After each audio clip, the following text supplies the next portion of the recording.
Para kepala desa menggelar unjuk rasa di depan gedung DPR Selasa lalu. Mereka menuntut revisi Undang-Undang Desa, salah satunya terkait perubahan masa jabatan kepala desa yang sebelumnya 6 tahun menjadi 9 tahun. Bagaimana jabatan kepala desa ini menjadi 9 tahun, itu yang pertama. Yang kedua, bagaimana nasib kaur-kaur desa yang ada di seluruh Indonesia ini. Itu yang kedua, karena memang statusnya belum jelas.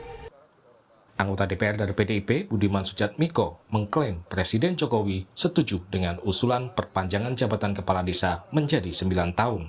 Namun dirasakan temuan-temuan di lapangan, dirasakan bahwa itu boros dan menimbulkan banyak konflik sosial. Karena kalau kita bilang kepala desa kan dengan tetangga sendiri, dengan saudara sendiri, itu kadang-kadang 3 tahun, 2 tahun pertama itu nggak selesai konfliknya, sehingga sisa 3 tahun atau sisa 4 tahun itu nggak cukup untuk membangun desa. Sementara harus pilkades lagi. Nah, sehingga kemudian relatif hanya kerja konsentrasi bangun desa 2 tahun atau 3 tahun. Ya, sementara 4 tahun yang lain atau 3 tahun yang lain habis untuk berkelahi. Nah, ada tuntutan ini diganti menjadi 9 tahun periodisasinya. Ya, bisa kali 2 atau terserah lah ya. Tapi jabatannya nggak lagi 6 tahun periodisasinya. Saya ngobrol dengan Pak Jokowi dan Pak Jokowi mengatakan sepakat dengan tuntutan itu. Beliau, Bapak Presiden, mengatakan bahwa itu tuntutan itu masuk akal. Memang dinamika di desa itu berbeda dengan dinamika di kabupaten atau kota gubernur. Jadi Asosiasi Pemerintah Desa Seluruh Indonesia atau APDESI bersama dengan 2 asosiasi lainnya menegaskan usulan perpanjangan masa jabatan kepala desa berasal dari Menteri Desa dan partai politik. APDESI juga menuntut Mendes mundur bila revisi Undang-Undang Desa tidak segera diwujudkan.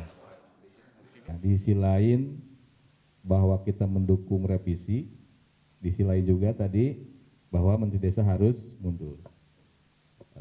Benang merahnya adalah bahwa kita ingin mempertegas saja, jangan sampai pemerintah desa ini dijadikan komoditas politik saja, jangan hanya sebatas gula-gula politik saja. Maka buktikan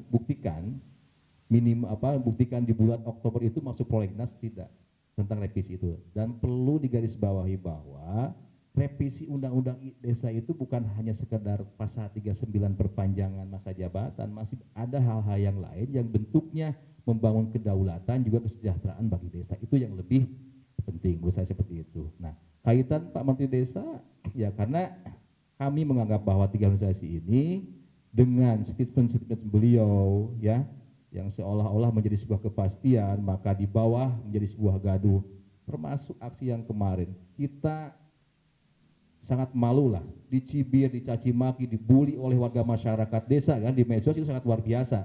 Padahal tidak semua kepala desa itu ikut aksi kan seperti itu.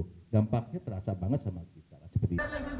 Asosiasi Pemerintahan Desa berharap masalah revisi Undang-Undang Desa tidak hanya dijadikan komoditas politik jelang pemilu 2024. Tim Liputan Kompas TV.